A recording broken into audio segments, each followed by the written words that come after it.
Hey everybody, welcome back to The Joy of Living. So this is episode 7 of the Crab Snare making for the Moon Snares, okay? So episode 7, I hope you watched 1 through 6 already. Now with this episode, what we're going to do is refocus our attention real quick. Now, the process of making a crab snare is pretty long, as you can see. It took 6 episodes for me just to show you just about maybe 75% of it. There's still another 25% I haven't shown you yet.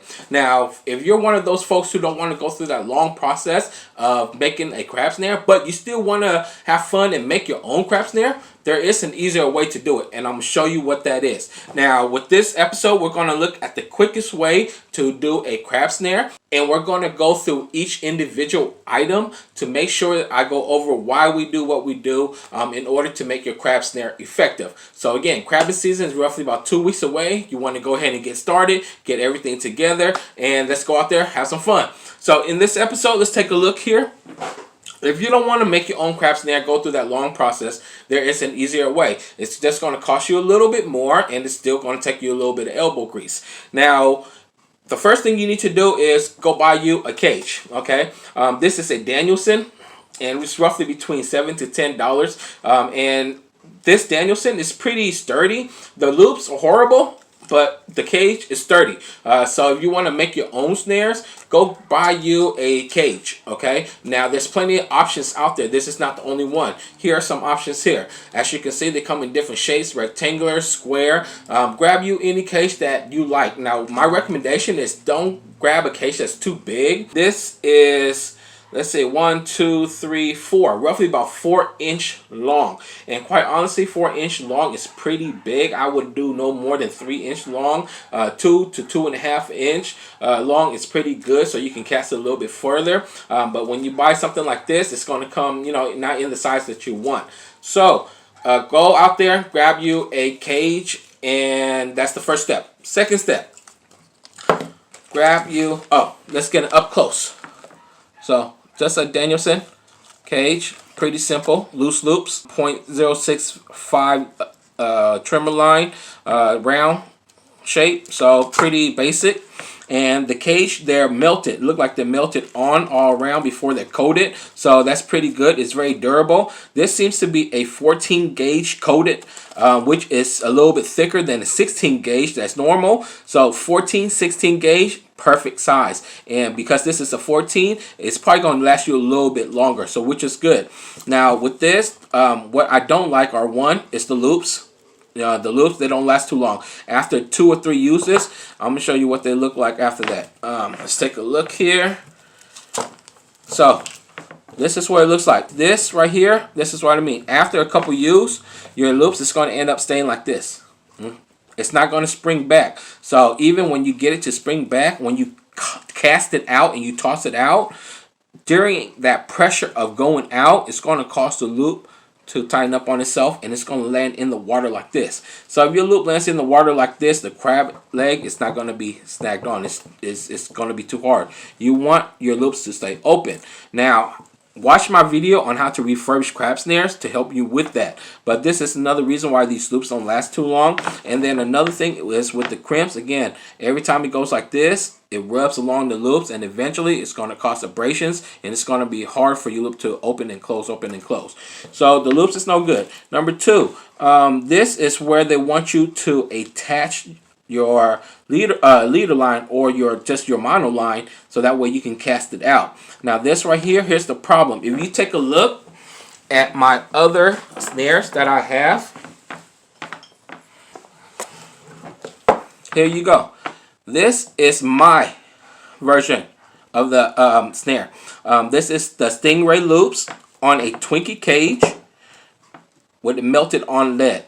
Okay, and this is roughly about an 8-ounce lead, and it varies depending on how much I want to put on there.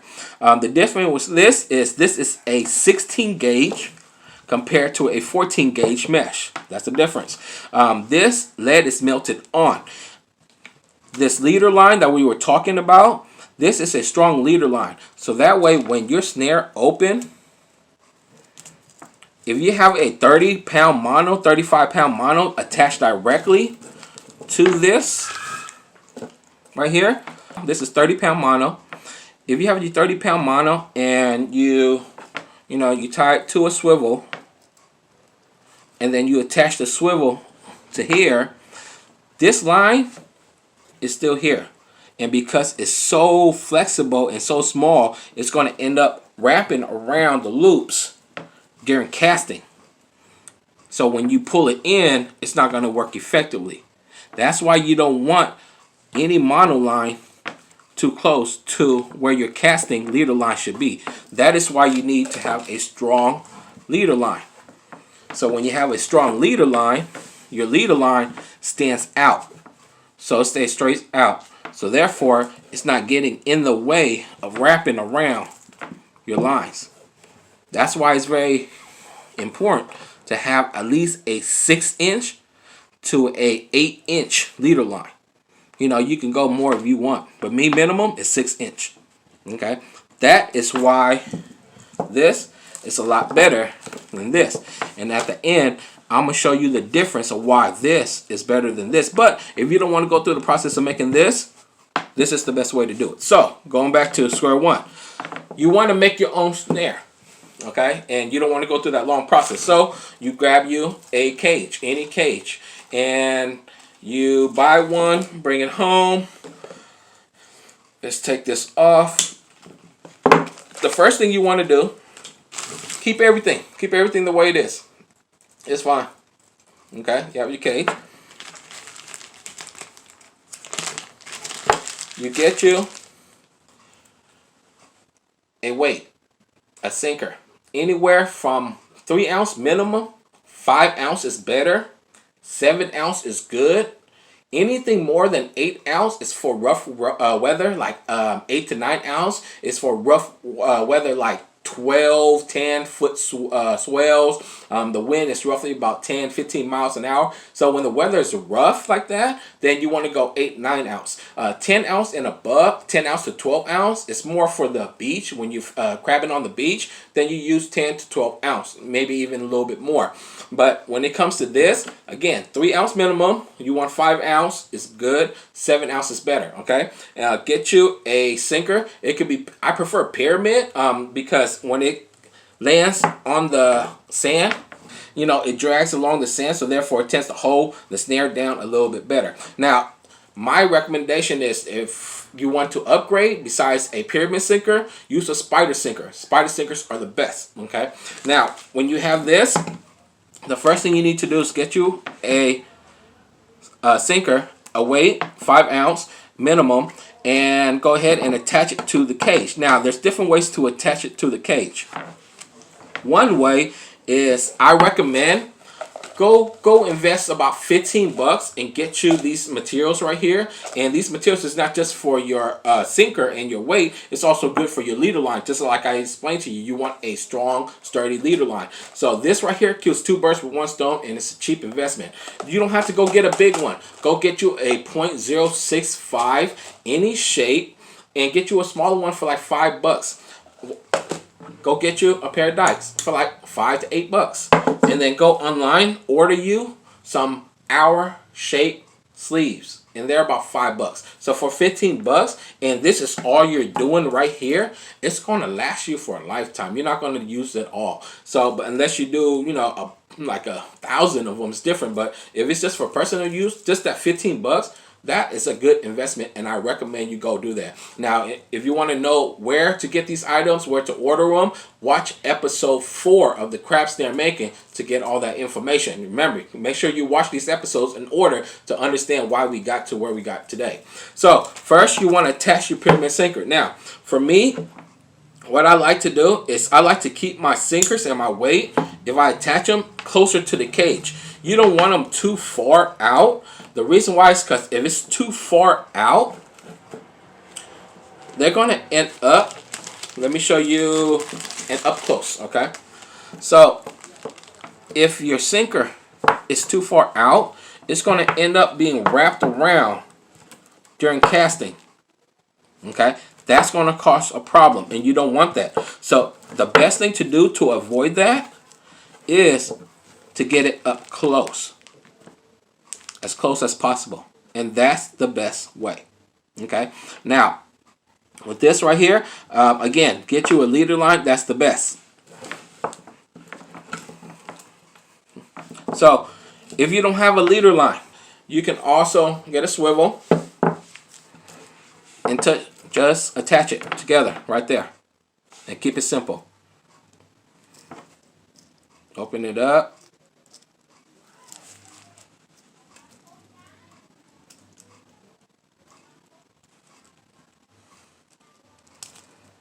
Stick it in.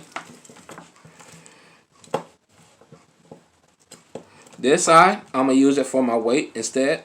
And then I'll put a leader line on the other side.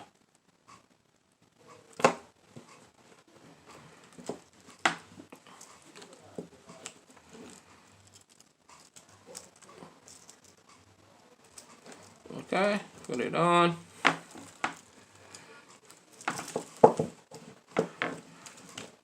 There you go. You have your weight. Okay. Again, I recommend go get you a trimmer line, weed whacker. All right. 0.065. Any shape. Invest. Add it on. That's a lot better.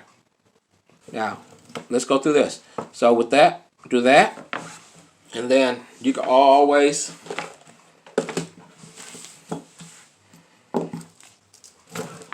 attach, okay, this swivel.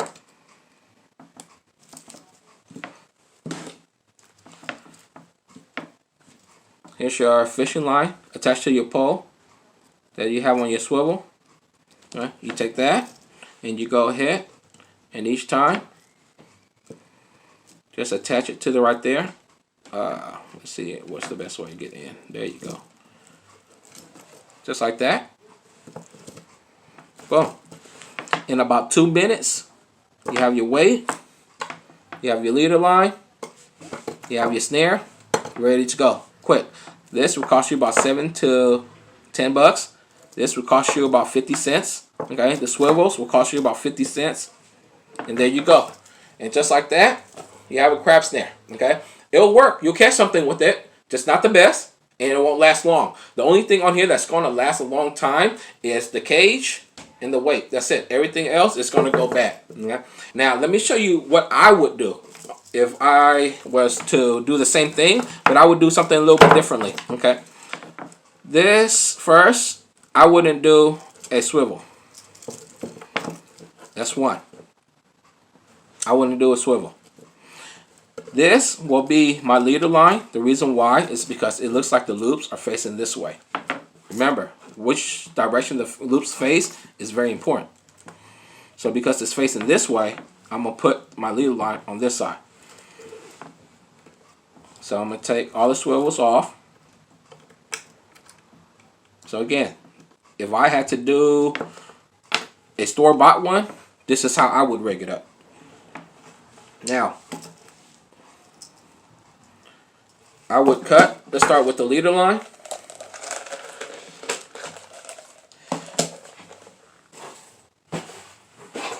So remember, with the leader line, for me, I cut it at 10 inches.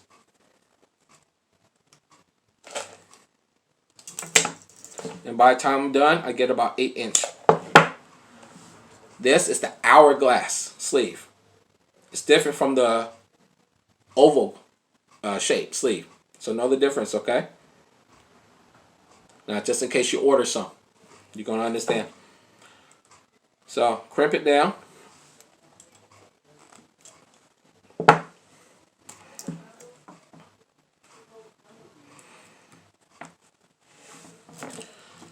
And then me, again, when I put the leader line, when it comes to the bottom tier or the top tier, I always put on the top tier.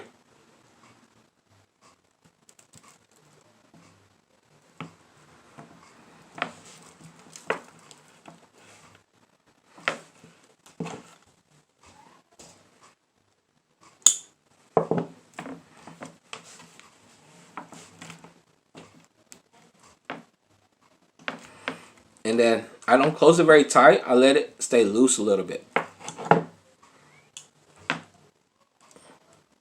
So that way it's not putting any pressure to the cage. No interference. That's the first thing I would do. create a good leader line, okay? This is going to stay straight. It's not going to interfere with the line, which is what you want. That's the first one. The second one is the weight component. This is why these trimmer lines, they're great, because they could be dual purposes. You can use them for your leader line. You could use them to test your lead weight. Okay. So before I attach the sinker on there, I'm going to cut this off. Oh, man, that's hard. Okay, I'm not going to cut it off. I'm going to bend it off. Let's see here.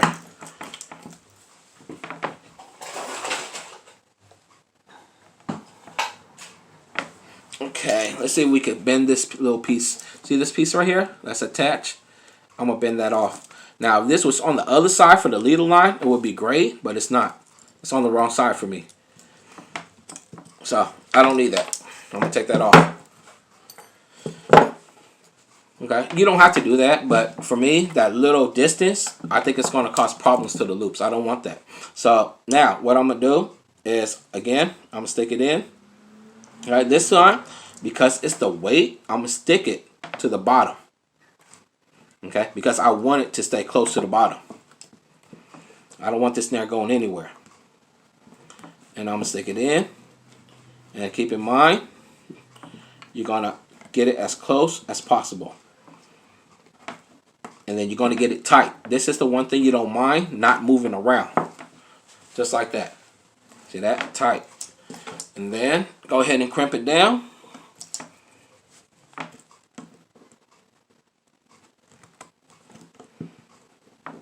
Okay, at least 2 crimps, remember. Cut off the excess.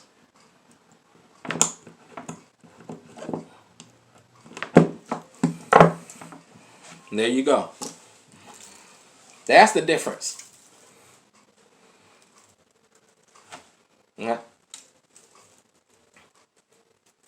Just like that. So, if you don't want to go through the long process of making the snares from beginning to end, go buy you, again, a cage, do the 2 attachment, and you're good to go. No problem there. Let's go ahead and compare the 2. Compare the store-bought and rigged up Stingray snare compared to Moon's Stingray snare. Okay, let's take an up close look. So again, this is my Moon's Stingray snare. Take a look at the catalog that's going to come out pretty soon. Take a look at my store so you can see all my products and place your orders. This is the store-bought homemade rigged Stingray snare. Here's the big difference. Number 1, let's take a look. It's the leader line. First, they didn't come with the leader line. The leader line is very important because if the leader line is not available, you know, you have to go buy it or you have to use just the 30-pound mono. It's not going to make your snare work effectively. Again, the 30-pound mono line, these right here, is just going to get wrapped up everywhere. Okay, that's why you need a strong leader line. Now, if you don't want to buy a weed whacker, you can go ahead and buy a 80-pound or 100-pound mono or fluoro, and that will work well, and it's good size for your oval sleeves as well. The one that I recommended in episode 4 of the video. You can do that, but always create your own leader line. That's the first difference. The second difference, take a look, is the cage. The cage, this is too big. You're going to be able to toss this out, but it's not going to go further than this. That's the big difference. The cage is too big. And then when you put all the bait and everything in it, it's going to be very heavy. So you're not going to toss it out too far. Now, I give you this. The size of this cage is 14 gauge. It's a lot thicker. It's a lot more durable. That's a lot better than the 16 gauge. But the 16 gauge is minimal. It'll last a long time. And the way we lose our snares, there's no point in spending so much for that as well. So, number 3, the closing mechanism. It's the same. It's rubber. It's a hook. However, this is a lot thicker. The Moon snare is a lot thicker than this. We know that the Dungeness crab and the rock crabs, they can pinch pretty hard. And if you have something too thin, it's going to pinch and break your rubber band that's holding this on. And it's going to cause your lid to open up. And then you're going to have to replace it. So that's the third big difference. Number 4, there's no weight on here. This comes with a weight, 3 ounce, 5 ounce, 8 ounce, 10 ounce or more.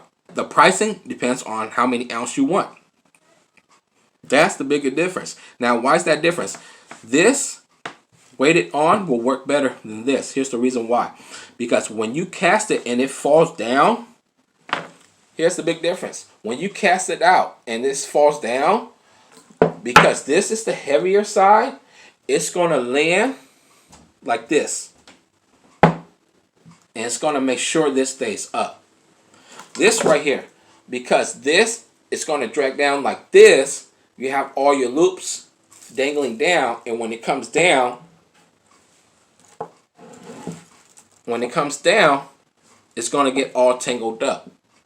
And it's not, the cage is not going to land on its upright position like it's supposed to.